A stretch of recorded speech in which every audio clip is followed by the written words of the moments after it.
Assalamualaikum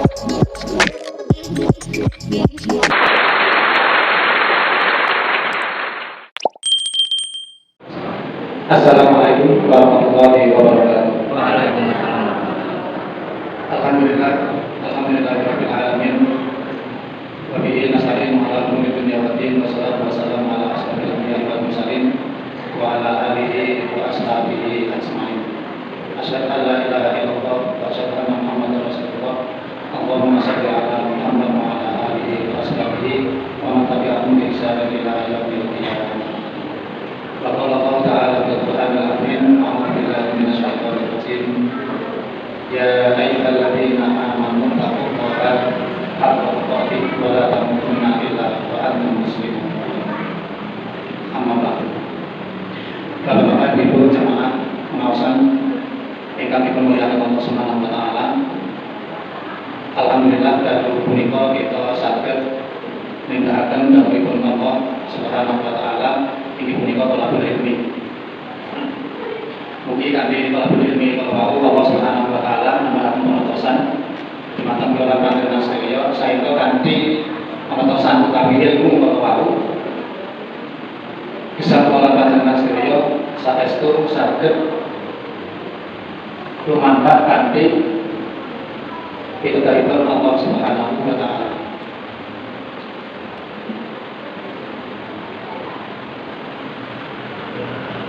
Lan mugi pinaringan hidayah saking Allah Subhanahu wa taala.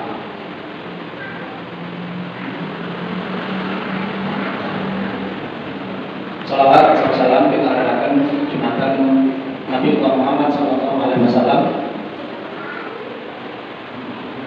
ingkang sampun paring perangan suri toladan tapi kesainan jumatan pengelolaan dengan sedaya sehingga kesatuan panjenengan saestu saged nuhuni menapa ingkang dados dawuhipun Rasulullah sallallahu alaihi wasallam. Bapak Ibu jamaah ingkang dimulyakaken Allah.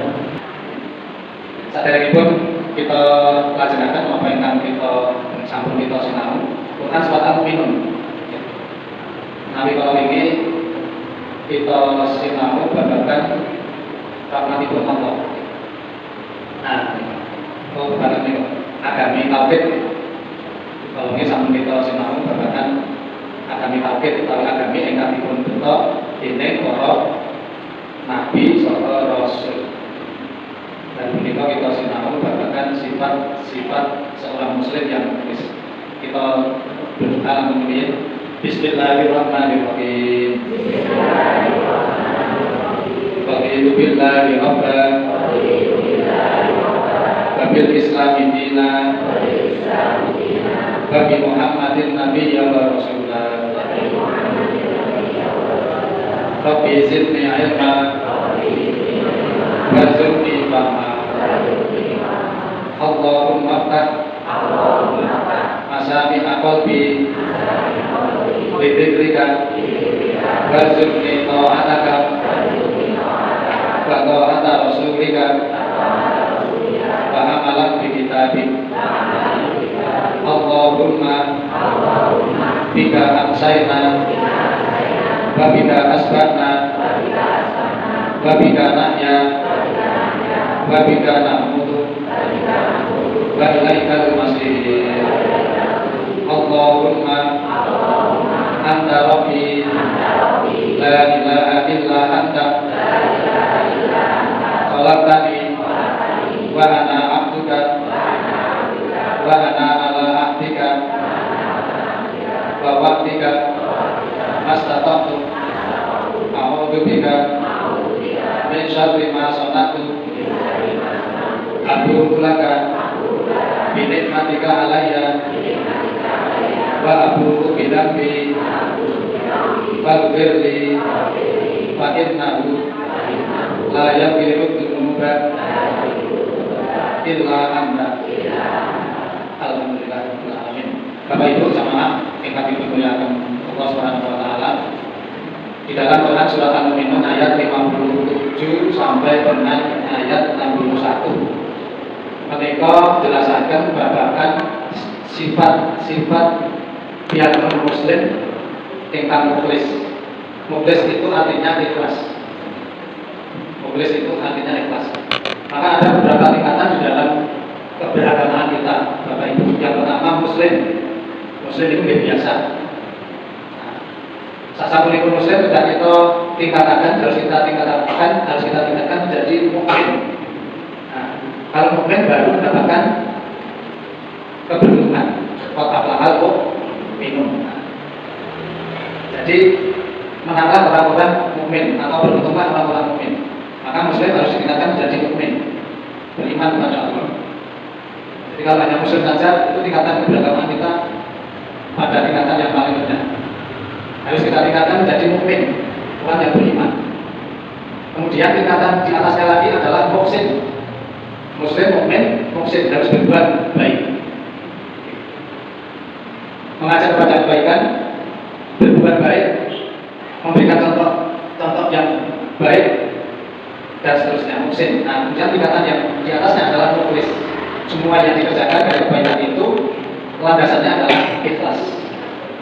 Hanya untuk Allah Subhanahu wa Ta'ala. Hanya karena Allah Subhanahu wa Ta'ala. Kenapa kita harus ngaji? Karena ini adalah perintah Allah Subhanahu wa Ta'ala. Untuk siapa kita ngaji? Untuk Allah Subhanahu wa Ta'ala. Artinya untuk mentaati perintah-perintah Allah. Kalau Allah nggak butuh ngajian kita, Allah nggak butuh bantuan kita, Allah nggak butuh amal soleh kita, Allah nggak butuh ibadah kita. Yang kita lakukan adalah kebutuhan kita sendiri. Tetapi untuk apa kita ngaji? Ya ini karena perintah Allah dan untuk Allah Subhanahu wa Ta'ala. Maka ikhlas landasannya. Nah, kemudian tingkatan yang terakhir adalah muttaqin. Orang kalau sudah bertakwa itu sudah tidak ada yang lebih lagi. Muttaqin itu sudah tingkatan paling tinggi. Jadi kalau ibu bapak-bapak itu sudah menjadi orang yang muttaqin, maka di bawahnya itu mesti sudah dilakukan. Jadi kalau kita ini sudah levelnya muttaqin, orang yang bertakwa, berarti kita ini sudah selalu ikhlas, sudah selalu berbuat baik, mesti beriman kepada Allah, malaikat, Rasul, dan yang enam itu. Kemudian kita juga melaksanakan sholat, puasa, zakat, yang lima itu. Jadi kalau ini kita ini sudah levelnya muttaqin, maka Muslim syariat Islam, kemudian rukun iman, kemudian ihsan, itu mesti sudah kita lakukan. Nah, yang sekarang adalah mukhlis. Di dalam Quran surat Bayyinah, Bapak Ibu sudah hafal fikih. A'udzubillahi minasyaitonir rajim. Wa ma umiru illa liya'budullaha mukhlishina lahud-din. Wa ma umiru, dan aku Allah tidak perintahkan kepada hamba-hambaku untuk menyembah aku. Wa ma umiru illa liya'budullaha mukhlishina lahud-din. Kecuali di dalam jalanannya didasarkan kepada keikhlasan. Jadi ikhlas itu ya beribadah hanya kepada Allah tanpa apa-apa. Ya ikhlas saja menjalankan. Termasuk kita di dalam menghadiri kajian ini, ya ikhlas saja. Tidak perlu karena ada rotinya, nggak perlu mikir ada minumnya, nggak perlu. Jadi kalau tingkatan kita ini sudah mukhlis, itu mestinya data itu sudah dunia, ibaratnya itu sudah nggak jadi persoalan. Sebagaimana yang biasa dikasih oleh Ustaz Jazuli Pati. Jadi tingkatan beliau itu sudah tingkatan jubut, gitu. Tingkatan beliau itu sudah tingkatan jubut. Jadi orientasi dakwahnya, orientasi hidupnya itu pokoknya sudah hanya Allah Subhanahu wa Ta'ala. Kalau kita mungkin ya setengah-setengah juga, atau belum bisa mencari kepada itu. Tapi kita harus berusaha, bismillah, bahwa hidup kita, mati kita, ibadah kita itu hanya untuk inna sholati wa nusuki wa mahyaya wa mamati lillahi rabbil alamin. Nah, itu harus ada di dalam diri kita. Mukhlisin ala-din itu juga bisa diartikan dengan memurnikan ajarannya atau syariatnya. Jadi tidak ditambah, tidak dikurangi. Jadi mukhlisin ala-din di situ ya, itu adalah memurnikan syariat yang diajarkan oleh Allah Subhanahu wa Ta'ala, tidak ditambah, tidak dikurangi. Kenapa tidak ditambah dan tidak dikurangi? Karena ajaran atau syariat Islam itu sudah sempurna. Sudah sempurna. Tidak ditambah, tidak dikurangi. Maka mukhlisin ala-din. Kalau kita kembalikan kepada ilmu ushul fikih, Bapak Ibu, itu ada kaidah al-aslu fil ibadati haramun. Jadi asal daripada ibadah itu apa? Enggak boleh. Sebagaimana contoh ziarah kubur, pada waktu itu ziarah kubur dilarang. Kecuali setelah kemudian ada perintah. Sekarang berziarahlah. Sekarang berziarahlah ala baju Tuhan. Maka sekarang silakan kamu berziarah boleh, tapi dulunya nggak boleh. Jadi asal daripada ibadah itu tidak boleh.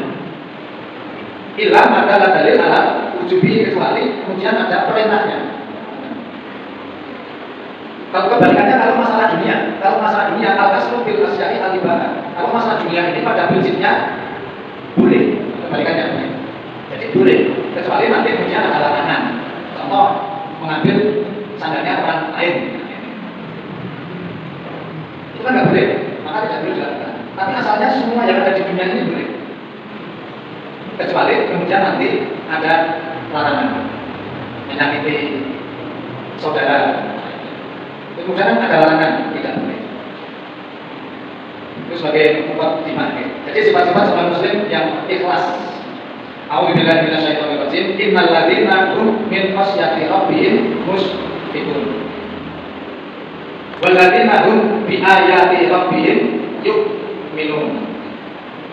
Wal ladzina hum bi rabbihim la yusyrikun. Walladzina yu'minuna ma atau wa qulubuhum wajilatun annahum ila rabbihim raji'un. Ulaika yusari'una fil khairati wa hum laha sabiqun. Innal ladzina, sesungguhnya orang-orang, di sini diartikan musyrikun, itu mereka orang-orang yang berhati-hati. Musyrikun berhati-hati. Innal ladzina hum, sesungguhnya orang-orang yang berhati-hati, bahwa azab Allah itu ada dan pasti. Jadi bahwa salah satu sifat orang yang ikhlas, mereka selalu berhati-hati karena takut akan azab Allah Subhanahu wa ta'ala.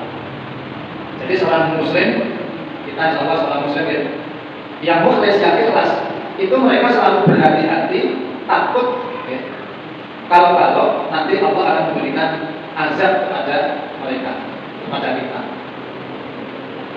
Jadi itu salah satu sifatnya, berhati-hati muslim. Oleh karena itu, di dalam kehidupan kita ini, Bapak Ibu, kita juga harus berhati-hati. Berhati-hati tentang apa? Ya, tentang siksaan Allah Subhanahu wa ta'ala. Di dalam sebuah ayat atau di dalam ayat Al-Quran, ibu bisa apa ini? Ku anfusakum wa ahlikum, nah, jagalah dirimu dan keluargamu dari api neraka. Maka sebagai seorang muslim, kita harus berhati-hati betul terhadap siksa neraka itu.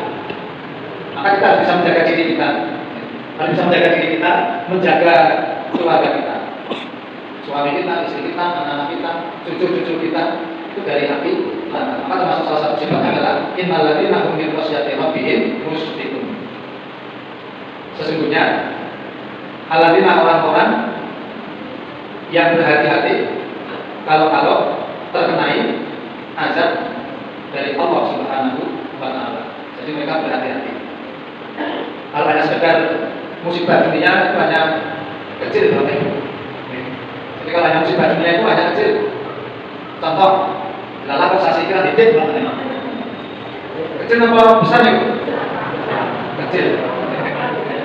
Ya, kalau kalian sebut itu nggak apa-apa, punya uang, kok masih tetap bisa makan. Jadi masalah dunia itu bila mana dibandingkan dengan masalah akhirat, maka sungguh dunia itu sangat kecil. Karena Allah memberikan kehidupan dunia ini itu juga baru bagian yang sangat kecil. Besok di akhirat, di surga, nah baru Allah kemudian memberikan semuanya. Bapak Ibu mau minta apa? Makanan yang paling nikmat, yang paling lezat, yang tidak semua orang bisa beli, kasihkan sama Allah. Bapak Ibu ingin naik kendaraan yang kendaraan tidak bisa dibeli oleh manusia di dunia umpamanya, maka akan diberikan. Karena di dalam ayatnya bahwa penduduk surga maka akan dicukupkan semua permintaan, dikabulkan semua permintaan dan disediakan apa yang menjadi kebutuhannya. Waladina hum bi ayati rabbihim yu'minun. Waladina dan orang-orang mukmin yu'minuna bi ayati rabbihim, terhadap ayat-ayat Allah itu percaya. Dan orang-orang yang beriman dengan ayat-ayat Tuhan mereka. Waladina hum bi ayati rabbihim yu'minun. Jadi Al-Quran dari 30 juz itu Bapak Ibu merupakan ayat-ayat qauliyah Allah Subhanahu wa taala. Jadi tanda-tanda ayat itu tanda-tanda yang diberikan oleh Allah Subhanahu wa taala dari firman Allah Subhanahu wa taala yang termaktub di dalam Al-Qur'an 30 juz. Nah, itu kita harus percaya. Maka adanya surga kita harus percaya, adanya neraka kita harus percaya, adanya takdir baik kita percaya, adanya takdir buruk kita juga percaya, adanya malaikat kita percaya, adanya penjaga neraka, penjaga surga, pencabut nyawa juga ada. Ini semua kita percaya. Termasuk jatah umur kita. Oke. Itu berapa sudah ada di lauhul mahfuz sana, kita juga harus percaya. Maka kalau masalah tiba, Bapak Ibu, di dalam ayatnya itu kan tidak bisa dimajukan, tidak bisa diundurkan. Sekalipun manusia, saudaranya meminta, ya Allah, tolong engkau undurkan kematian orang tua saya, barat 1 minggu saja. Kalau ajal itu sudah tiba, ya sudah. Mau siang, mau pagi, mau malam, mau sedang istirahat, mau sedang bekerja, mau sedang ditunggu, mau sedang ditinggal. Kalau ajal sudah dijatuhkan oleh Allah, maka sudah datang ajal itu. Nah, itu kita harus percaya. Kata biar Bapak Ibu ya. Jadi kita harus percaya dengan ayat-ayat Allah Subhanahu wa taala. Termasuk ayat-ayat kauniyah. Musim sekarang ini sudah kayaknya masuk di musim kemarau ya Bapak Ibu. Hampir-hampir tidak ada hujan dan cuacanya sangat panas.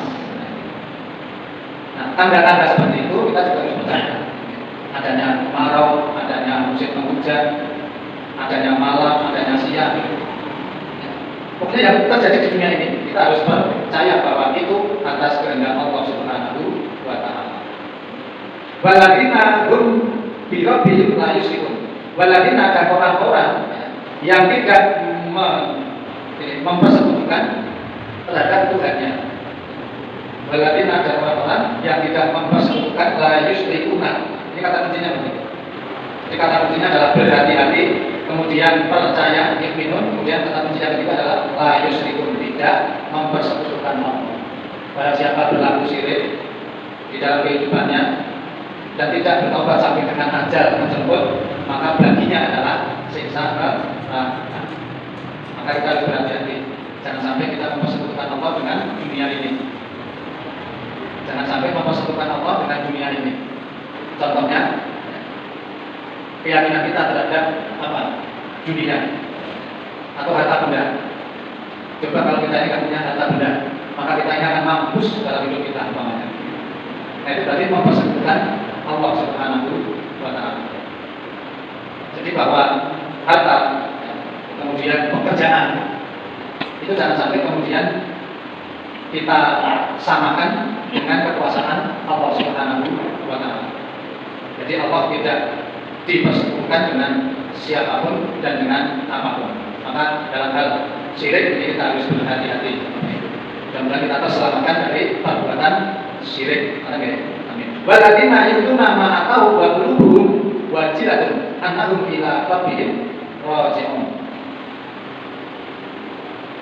Dan orang-orang yang memberikan apa yang telah mereka berikan dengan hati yang takut. Nah ini wa qulubuhum wajilatun. Jadi hati mereka itu khawatir, hati mereka itu takut.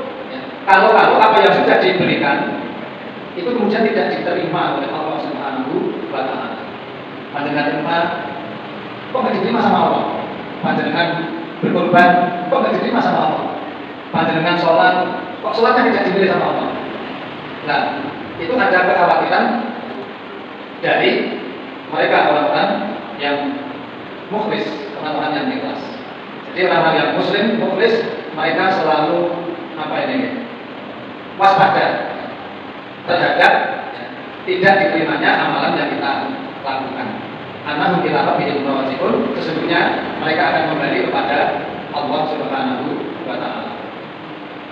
Jadi qulubuhum wajilatun, dan hati mereka merasa takut, merasa khawatir kalau pemberiannya itu, apa yang dilakukan itu tidak diterima oleh Allah Subhanahu wa taala. Karena bila rabbihim rajiun, dan mereka akan kembali pada Allah. Inna lillahi wa inna ilaihi rajiun. Jadi tidak ada kembalinya apa yang ada di dunia ini kecuali kepada Allah Subhanahu wa taala. Nah, ini ada keterangannya sama. Jadi maksudnya karena tahu bahwa mereka akan kembali kepada Tuhan untuk dihisab. Jadi apa yang kita lakukan di dalam kehidupan dunia ini besok akan dihisab.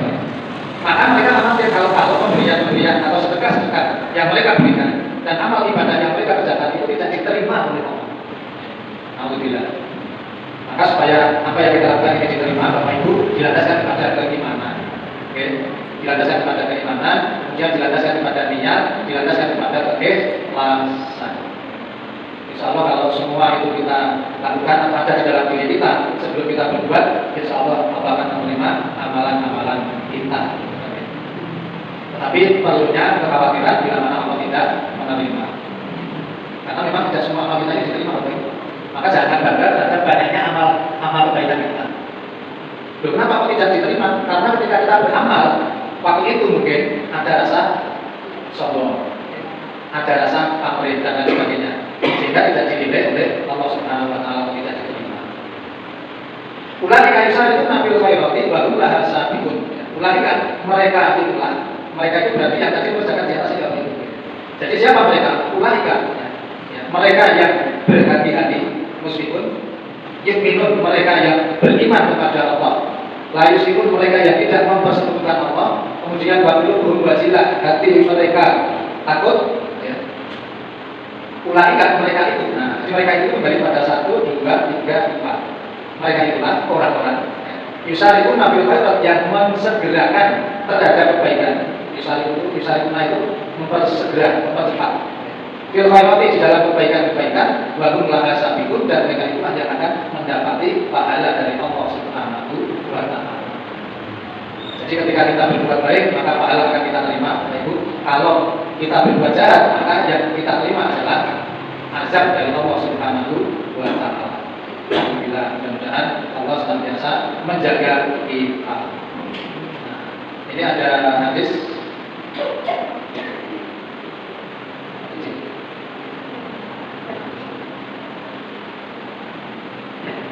dari Abu Hurairah radhiyallahu anhu. Rasulullah bersabda, "An Abi Hurairah radhiyallahu anhu qala Rasulullah sallallahu alaihi wasallam, inna Allaha la yanzuru ila ajsamikum." Inna Allaha, sesungguhnya Allah la yanzuru, tidak melihat ila ajsamikum, kepada badan kita, tubuh kita. Jadi Allah tidak akan melihat tubuh kita. Apakah tubuh kita besar, tinggi, kurus, pendek namanya, ataupun kaya. Itu Allah tidak melihat. Bagus, betul ya? Allah tidak melihat. Walakin asmanikum, dan Allah tidak akan menilai wajahmu, tidak menilai tubuh kita, bentuk tubuh kita, juga tidak menilai bagusnya wajah kita. Walakin yang dulu hilang itu, tetapi Allah melihat keikhlasan atau hati kita. Jadi ketika kita beramal, ketika kita berbuat baik, maka sesungguhnya yang dilihat oleh Allah itu adalah hati kita, niat kita, keikhlasan kita, ketulusan kita di dalam melaksanakan perintah-perintah Allah Subhanahu wa taala. Ini Bapak Ibu.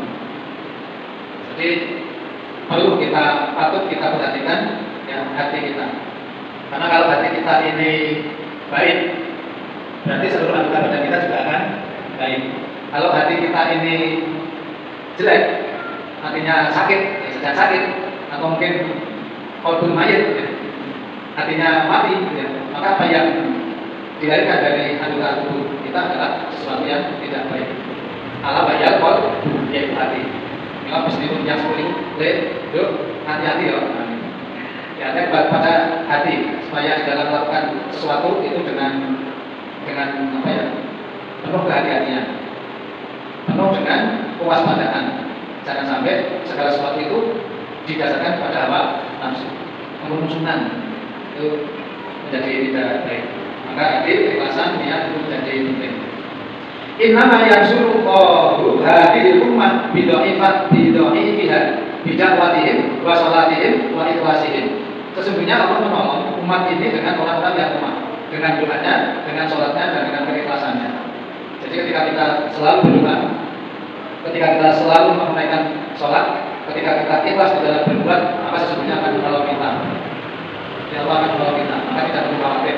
Yang sudah kita pelajari di ayat-ayat sebelumnya itu kan rahmat Allah yang sangat luas. Pengertian ikhlas menurut Al-Ghazali, pengertian ikhlas menurut Al-Ghazali melakukan amal kebaikan dengan tujuan semata-mata karena Allah. Ini hampir semua ulama bersepakat. Kemudian pengertian yang kedua, pengertian ikhlas menurut Hamka, yaitu ikhlas memiliki makna bersih dan tidak ada campuran. Yang tadi sudah saya sampaikan, jadi memurnikan ajaran. Ibarat emas, ikhlas adalah emas murni, tidak ada campuran perak sedikit pun.